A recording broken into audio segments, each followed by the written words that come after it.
ಯಾರೇ ಆಗಿರಲಿ ಮರ್ಯಾದೆ ಅನ್ನೋದು ತುಂಬಾ ಮುಖ್ಯ. ಹಾಗಾಗಿ ಮರ್ಯಾದೆ ಪ್ರಶ್ನೆ ಅನ್ನೋದು ಒಂದು ಸಿನಿಮಾ ಈಗ ಕನ್ನಡದಲ್ಲಿ ಬರ್ತಾ ಇದೆ. ಈ ಸಿನಿಮಾದಲ್ಲಿ ತೇಜು ಬೆಳವಾಡಿ ಅವರು ಅಭಿನಯಿಸಿದ್ದಾರೆ. ಈ ಮರ್ಯಾದೆ ಪ್ರಶ್ನೆ ಎಷ್ಟು ಸ್ಪೆಷಲ್ ಮಾತಾಡ್ತಾ ಹೋಗ್ತೀನಿ. ಮೇಡಮ್ ಹೇಗಿದ್ದೀರಿ? ಬೊಂಬಾಯ್ತಾ ಇದ್ದೀನಿ, ನೀವು ಹೇಗಿದ್ದೀರಾ? ಸ್ವಲ್ಪ ಗಂಟು ಮೀಡಿಯಾ ಸಿನಿಮಾ ನೋಡಿದ್ವಿ, ಆ ಥರದ ಕಂಟೆಂಟ್ ಸಿನಿಮಾಗಳನ್ನ ನಿಮ್ಮನ್ನು ತುಂಬ ನೋಡ್ತಿರ್ತೀವಿ. ಯಾವಾಗಲೂ ಮರ್ಯಾದೆ ಪ್ರಶ್ನೆ ಅಂತ ಸಿನಿಮಾ ಮಾಡ್ತೀವಿ. ಇದರಲ್ಲೂ ಕೂಡ ಟ್ರೈಲರ್ ನೋಡಿದ್ವಿ, ಒಳ್ಳೆ ಕಾಂಟೆಂಟ್ ಇರುವಂಥ ಸಿನಿಮಾ ಅಂತ ಅನ್ನಿಸ್ತಿದೆ. ಏನು ಸ್ಪೆಷಾಲಿಟಿ ಈ ಸಿನಿಮಾದಲ್ಲಿ? ಅಂದರೆ ಇದರಲ್ಲಿ ನೀವೇ ನೋಡಿದ್ರಲ್ಲ, ಎಷ್ಟು ಒಂದು 8 ಜನ ಮೇನ್ ಆ್ಯಕ್ಟರ್ಸ್ ಅಂತಲೇ ಇಟ್ಕೊಂಡಿದ್ದಾರೆ. ಹಾಗೆ ಅಷ್ಟು ಜನ ಒಪ್ಕೊಂಡು ಬಂದಿದ್ದಾರೆ ಅಂದರೆ ಪ್ರತಿ ಕ್ಯಾರೆಕ್ಟರ್ಗೂ ಒಂದೇನೋ ಇದೆ. ಅಂದರೆ ನಮ್ಮ ಪರ್ಫಾರ್ಮೆನ್ಸ್ ಏನೋ ತೋರಿಸ್ಕೊಳ್ಳೋದಕ್ಕೆ ಎಲ್ಲರಿಗೂ ಒಂದು ಕಾಯ್ತಾ ಇರ್ತೀವಲ್ವ, ನಮ್ದು ಏನಿದೆ ಅಂತ ತೋರಿಸ್ಕೊಳ್ಳೋದಕ್ಕೆ ಕಾಯ್ತಾ ಇರ್ತೀವಲ್ವ. ಸೊ ಆ ಥರ ಒಂದು ಅವಕಾಶ ಈ ಸ್ಕ್ರಿಪ್ಟಲ್ಲೂ ಇದೆ, ಡೈರೆಕ್ಟರು ಮಾಡಿ ಕೊಟ್ಟಿದ್ದಾರೆ. ಮತ್ತು ಚಾಲೆಂಜಿಂಗ್ ಆಗೂ ಇತ್ತು. ಸುಮ್ಮನೆ ಇದ್ದಂಗೆ ಇಲ್ಲದೇ ಇದ್ದಂಗೆ ಇರೋ ಥರ ರೋಲ್ ಅಲ್ಲ, ತುಂಬ ಇಂಪ್ಯಾಕ್ಟ್ಫುಲ್ ರೋಲ್. ಸೊ ನನಗೆ ತುಂಬ ಖುಷಿ ಆಯಿತು ಈ ಥರ ಒಂದು ಸಿನಿಮಾ ಸಿಕ್ಕಿದ್ದು ಮತ್ತು ಅಭಿನಯ ಮಾಡೋಕ್ಕೆ ಅವಕಾಶ ಸಿಕ್ಕಿದ್ರ ಬಗ್ಗೆ. ತೇಜು ಬೆಳವಾಡಿ ಬಗ್ಗೆ ಹೇಳಬೇಕು ಅಂತಂದರೆ, ನೀವು ಸಿನಿಮಾಗಳನ್ನ ಆಯ್ಕೆ ಮಾಡ್ಕೊಳ್ಳೋಂಥದ್ದು ಕಾಂಟೆಂಟ್ ಇರುವಂಥ ಸಿನಿಮಾಗಳು. ಆ ಸಿನಿಮಾದಲ್ಲಿ ತೇಜು ಇದ್ದಾರೆ ಅಂತಂದರೆ ಸಿನಿಮಾ ನೋಡಬೇಕು, ಇದರಲ್ಲಿ ಏನೋ ಸ್ಪೆಷಾಲಿಟಿ ಇದೆ ಅಂತ ಅನಿಸ್ತಿರುತ್ತೆ. ಸೊ ಹಾಗಾಗಿ ಮರ್ಯಾದೆ ಪ್ರಶ್ನೆ ಸಿನಿಮಾದಲ್ಲಿ ಏನೇನು ನೋಡಬಹುದು ಅಂತ? ಅಂದರೆ ಇದರಲ್ಲಿ ನೀವು ಲವ್ ಸಾಂಗ್ ರಿಲೀಸ್ ಆಯ್ತಲ್ಲ, ಅದರಲ್ಲಿ ಒಂಥರ ಗರ್ಲ್ ನೆಕ್ಸ್ಟ್ ಡೋರ್ ಫೀಲಿಂಗ್ ಇದೆ. ಬಟ್ ಟ್ರೇಲರ್ ನೋಡಿದಾಗ ಗೊತ್ತಾಗುತ್ತೆ ಅದರಲ್ಲಿ ಸ್ವಲ್ಪ ಇಂಟೆನ್ಸ್ ಸೀನ್ಸ್ ಇದೆ, ಕಪಾಳ ಕೊಡೋದಿದೆ.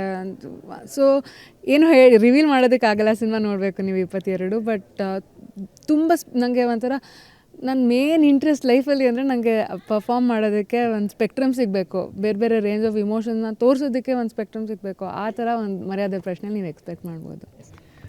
ಮಿಡಲ್ ಕ್ಲಾಸ್ ಫ್ಯಾಮಿಲಿಯವ್ರಿಗೆ ಮರ್ಯಾದೆನೂ ತುಂಬಾ ಇಂಪಾರ್ಟೆಂಟು. ಸೊ ಈ ಸಿನಿಮಾದಲ್ಲಿ ನಿಮ್ಮ ರೋಲ್ ಕೂಡ ಮಿಡಲ್ ಕ್ಲಾಸ್ ಫ್ಯಾಮಿಲಿ ಹುಡುಗಿ ರೋಲ್ ಇರುತ್ತೆ, ಜೊತೆಗೆ ಒಬ್ಬ ಸೇಲ್ಸ್ ಗರ್ಲ್, ಮಾಲಲ್ಲಿ ಇರುವಂಥ ಒಂದು ಸೇಲ್ಸ್ ಗರ್ಲ್ ರೋಲ್ ಮಾಡಿದ್ದೀರಿ. ಸೊ ಅವರ ಕಷ್ಟ ನಷ್ಟಗಳ ಬಗ್ಗೆ ನೀವು ಹೇಗೆ ತಿಳ್ಕೊಂಡಿದ್ದೀರಿ, ಏನು ಹೇಳ್ತೀರಿ ಆ ಬಗ್ಗೆ?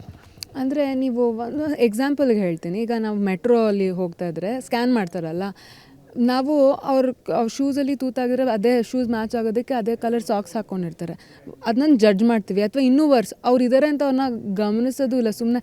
ಆದರೆ ನೀವು ಅದೇ ಅವ್ರಿಗೆ ಒಂದು ಥ್ಯಾಂಕ್ ಯು ಅಥವಾ ಗುಡ್ ಮಾರ್ನಿಂಗ್ ಅಂದರೆ ಎಷ್ಟು ಖುಷಿ ಪಡ್ತಾರೆ.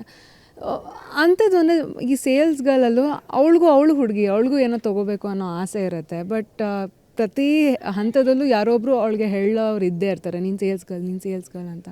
ಸೊ ಆ ಒಂದು ಎಕ್ಸ್ಪೀರಿಯನ್ಸ್ ಹೆಂಗಿರುತ್ತೆ ಮತ್ತು ಅಷ್ಟೇ.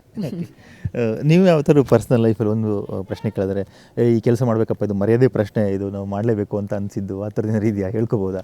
ಅಂದರೆ ಆ ಥರ ಮರ್ಯಾದೆ ಪ್ರಶ್ನೆ ಅಂತ ಅನಿಸಿ ಮಾಡಿರೋ ಥರ ಕೆಲಸಗಳಿಲ್ಲ. ನಮ್ಮ ಅಪ್ಪ ಅಮ್ಮ ನಮ್ಮನ್ನು ಬೆಳೆಸೋದು ಹೇಗೆ ಅಂದರೆ, ಯಾರಿಗೂ ತಪ್ಪು ಮಾಡೋಂಗಿಲ್ಲ, ಮತ್ತು ಯಾರಿಗೋ ಬೇರೆಯವ್ರಿಗೆ ತಪ್ಪಾಗ್ತಿದ್ರೆ ನಮ್ದಲ್ಲಪ್ಪ ಅಂತ ಹೋಗೋಂಗಿಲ್ಲ. ಸೊ ಆ ಒಂದು ವ್ಯಾಲ್ಯೂ ಸಿಸ್ಟಮಲ್ಲಿ ಬೆಳೆಸಿರೋದು. ಸೊ ಮರ್ಯಾದೆ ಹೋಗಿಬಿಡ್ಬೋದು ಅಂತ ಏನೋ ಯಾವತ್ತೂ ಮಾಡಿಲ್ಲ. ಅಂದರೆ ಏನಿದ್ರೂ ಮರ್ಯಾದೆ ಹೋದರೂ ಪರವಾಗಿಲ್ಲ, ಇದು ಸರಿ, ನಾ ಇದನ್ನು ಮಾಡಲೇಬೇಕು, ಹಾಗೆ ಬೆಳೆಸಿರೋದು. ಸೊ ಮಿಡಲ್ ಕ್ಲಾಸ್ ಫ್ಯಾಮಿಲಿಯವರಿಗೆ ಅಥವಾ ಯಾರೇ ಆಗಿರ್ಬೋದು, ಮರ್ಯಾದೆ ಅನ್ನೋದು ಎಷ್ಟು ಇಂಪಾರ್ಟೆಂಟ್ ಆಗುತ್ತೆ ಅನ್ನೋದು ಸಿನಿಮಾದಲ್ಲಿ ತೋರಿಸ್ತಾರೆ. ಜೊತೆಗೆ ಕ್ರೈಮ್ ಟಚ್ ಕೂಡ ಸಿನಿಮಾದಲ್ಲಿ ಇರುತ್ತೆ. ಹಾಗೆ ಈ ಕ್ರೈಮ್ ಮತ್ತು ಮರ್ಯಾದೆ ಹೇಗೆ ಬ್ಲೆಂಡಾಗಿ ಹೋಗ್ತಿರುತ್ತೆ ಅಂತ ಅನ್ಸುತ್ತೆ ಸಿನಿಮಾದಲ್ಲಿ, ನಿಮ್ಗೆ ಗೊತ್ತಿರೋ ಹಾಗೆ? ಅಂದರೆ ಈ ಇತ್ತೀಚೆಗೆ ಬರ್ತಿರೋ ನ್ಯೂಸ್ಗಳಲ್ಲೂ ಹಾಗೆ ಇದೆ ಅಲ್ವ, ತುಂಬ ಒಟ್ಟೊಟ್ಟಿಗೆ ಹೋಗುತ್ತೆ. ಅಂದರೆ ಮರ್ಯಾದೆ ಪ್ರಶ್ನೆ ಬಂದರೆ ಯಾರು ಏನೇ ಹೆಜ್ಜೆ ತೊಗೊಳೋದಕ್ಕೆ ರೆಡಿ ಇರ್ತಾರೆ. ಅದರಲ್ಲೂ ಮಿಡಲ್ ಕ್ಲಾಸ್ ಒಂದು ಟ್ರಿಗರ್ ಪಾಯಿಂಟ್ ಅನ್ನೋದು ಆಗಿಬಿಟ್ರೆ ನೀನು ಯಾರು ಏನು ನೋಡೋದಿಲ್ಲ. ಅಂದರೆ ಕಾಲೇಜ್ ಲೆವೆಲಿಂದ ತೊಗೊಳ್ಳಿ, ಯಾರೋ ಟೀಚರ್ ಸ್ವಲ್ಪ ಅವಮರ್ಯಾದೆ ಕೊಟ್ಟು ಮಾತಾಡ್ಸಿದ್ರೆ ನೀನು ಕ್ಲಾಸೇ ಬೇಡ, ಹೋಗಲ್ಲ ಅಂತ, ಕ್ಲಾಸೇ ಬೇಡ, ಸಸ್ಪೆಂಡ್ ಆದರೂ ಪರವಾಗಿಲ್ಲ. ಸೊ ಆ ಚಿಕ್ಕ ವಯಸ್ಸಿಂದನೇ ಸ್ಟಾರ್ಟ್ ಆಗಿಬಿಡುತ್ತೆ ಅದು. ಮರ್ಯಾದೆ ಪ್ರಶ್ನೆಗೆ ಬರಬೇಡ, ನನ್ನ ಕೆಲಸದ ಬಗ್ಗೆ ಮಾತಾಡು, ನನ್ನ ಪರ್ಸ್ನಲಾಗಿ ಯಾಕೆ ಮಾತಾಡ್ತೀಯ ಅನ್ನೋದು ಚಿಕ್ಕ ವಯಸ್ಸಿಂದನೇ ಇರುತ್ತೆ. ಸೊ ಅನ್ಫಾರ್ಚುನೇಟ್ಲಿ ಅಂಥದ್ದಾದಾಗ ಯಾವ ಹೆಜ್ಜೆ ತೊಗೊಳೋದಕ್ಕೂ ರೆಡಿ ಇರ್ತಾರೆ. ಈ ಸಿನಿಮಾದಲ್ಲಿ ಒಳ್ಳೊಳ್ಳೆ ಕಲಾವಿದರುಗಳಿದ್ದಾರೆ. ಸುನೀಲ್ ರಾವ್ ಸರ್ ಇದ್ದಾರೆ, ಶೈನ್ ಶೆಟ್ಟಿ ಅವರಿದ್ದಾರೆ, ಜೊತೆಗೆ ರಾಕೇಶ್ ಅಡಿಗ ಅವರಿದ್ದಾರೆ. ಸೊ ಹಾಗಾಗಿ ಒಳ್ಳೊಳ್ಳೆ ಕಲಾವಿದರುಗಳ ತಂಡನೇ ಇದೆ. ಜೊತೆಗೆ ನೀವು ಸಿನಿಮಾಲ್ಲಿ ಬ್ಲೆಂಡಾಗಿ ಹೋಗ್ತಿದ್ದೀರಾ. ಸೊ ಹಾಗಾಗಿ ಆ ಕಲಾವಿದ್ರ ಬಗ್ಗೆ ಹೇಳೋದಾದರೆ?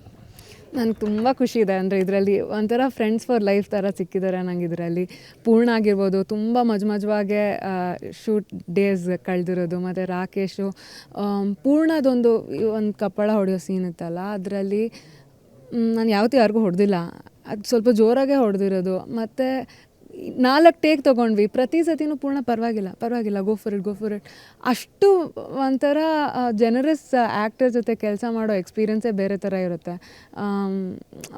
ಅಂದರೆ ಸ್ವಲ್ಪ ಆ್ಯಕ್ಟಿಂಗ್ ಈಸ್ ರಿಯಾಕ್ಟಿಂಗ್ ಅಂತ ನಮಗೆ ಚಿಕ್ಕ ವಯಸ್ಸಿಂದ ಹೇಳ್ಕೊಟ್ಟು ಬಂದಿರೋದು. ಆ ಥರ ರಿಯಾಕ್ಟ್ ಮಾಡೋದು ತುಂಬ ಸುಲಭ ಪೂರ್ಣ ಜೊತೆ, ಯಾಕಂದರೆ ಈಸ್ ಅ ವಂಡರ್ಫುಲ್ ಆ್ಯಕ್ಟರ್. ಹಾಗೆ ರಾಕೇಶ್ ಆಗ್ಬೋದು. ನನಗೆ ಇದರಲ್ಲಿ ಪ್ರಭು ಶೈನ್ ಅವ್ರ ಜೊತೆ ನಾನೇನು ಹೇಳೋದಕ್ಕಾಗಲ್ಲ, ಅದ್ರಲ್ಲಿ ನನ್ನ ಫ್ರೆಂಡ್ಸ್ ಎಲ್ಲ ಅವರು, ಬಟ್ ರಿಯಲ್ ಲೈಫಲ್ಲಿ ತುಂಬ ಒಳ್ಳೆ ಫ್ರೆಂಡ್ಸ್ ಆಗಿದ್ದಾರೆ ಅವರೆಲ್ಲರೂ. ನವಂಬರ್ 22ಗೆ ಸಿನಿಮಾ ರಿಲೀಸ್ ಆಗ್ತಾಯಿದೆ.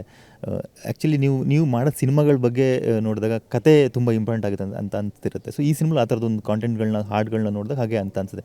ಶರಣ್ ಸರ್ ಹಾಡಿದ್ದಾರೆ, ಸುದೀಪ್ ಸರ್ ಸಿನಿಮಾ ಟ್ರೈಲರ್ ಬಗ್ಗೆ ಮಾತಾಡಿದ್ದಾರೆ, ನಿಮ್ಗಳ ಬಗ್ಗೆ ಮಾತಾಡಿದ್ದಾರೆ, ಯಶ್ ಅವ್ರ ಸಿನಿಮಾದ ಟ್ರೈಲರ್ನ ಕಾಂಟೆಂಟ್ಗಳು ಕೆಲವೊಂದು ಚಿಕ್ಕ ಕಾಂಟೆಂಟ್ಗಳು ನೋಡಿ ಅಪ್ಶೇಟ್ ಮಾಡಿದೆ ಅಂತೇಳಿ ಕೇಳಿದ್ವಿ. ನೀವು ಎಷ್ಟು ಎಕ್ಸೈಟ್ ಆಗಿದ್ದೀರಿ? ನಂತು ಆ್ಯಕ್ಚುಲಿ ಸುದೀಪ್ ಅವ್ರದ್ದು ಪ್ಲೇ ಮಾಡ್ತಿದ್ದಂಗೆ ನಂಗೆ ಕಣ್ಣಲ್ಲೆಲ್ಲ ಗಳಗಳ ನೀರು ಬಂದುಬಿಡ್ತು. ಅಂದರೆ ಫಸ್ಟ್ ಆಫ್ ಆಲ್ ಯಾವತ್ತೂ ಆ್ಯಕ್ಟ್ ಮಾಡ್ತೀನಿ ಅಂದರೆ ಸಿನಿಮಾಲಿ ಆ್ಯಕ್ಟ್ ಮಾಡ್ತೀನಿ ಅಂತ ಯಾವತ್ತೂ ಅಂದ್ಕೊಂಡಿರಲಿಲ್ಲ. ಗಂಟು ಮೂಟೆ ಹೆಂಗೋ ಆಯಿತು, ಅದಾದಮೇಲೆ ಅಸ್ಮಿನ್ ಅಂತ ಇನ್ನೊಂದು ಆಯಿತು, ಲಾಫಿಂಗ್ ಬುದ್ಧ ಆಯಿತು, ಪಟ್ಟಂತ ಇದು ಆಯಿತು. ಅದ್ರದ್ದು ರೀಚ್ ಬೇರೆ ಥರ ಇರುತ್ತೆ. ಯಾರೋ ನೋಡಿ ನೀನು ಮಾಡಿರೋ ಕಲೆನ ಅಪ್ರಿಷಿಯೇಟ್ ಮಾಡ್ತಾ ಇದ್ದಾರೆ ಅಂದರೆ ಅದಕ್ಕಿಂತ ದೊಡ್ಡ ಇನ್ನೇನು ಎಕ್ಸ್ಪೆಕ್ಟ್ ಮಾಡಲ್ಲ ಕಲಾವಿದ. ಸೊ ತುಂಬ ಗ್ರ್ಯಾಟಿಟ್ಯೂಡ್ ಇದೆ. 22 ಸಿನಿಮಾ ರಿಲೀಸ್ ಆಗ್ತಿದೆ.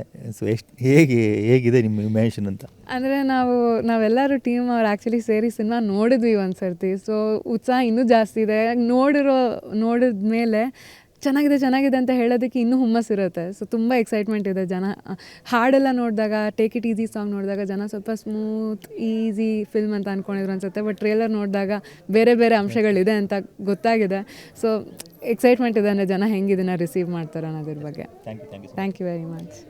ಸೊ ಇದಿಷ್ಟು ತೇಜು ಬೈಯವರ ಮಾತುಗಳು. ಕ್ಯಾಂಪರ್ಸನ್ ಪಳನಿ ಜೊತೆಗೆ ವಿಜಯ್ ಪಟ್ಟಿದಾರ್, ಏಷ್ಯಾನೆಟ್ ಸುವರ್ಣ ನ್ಯೂಸ್, ಬೆಂಗಳೂರು.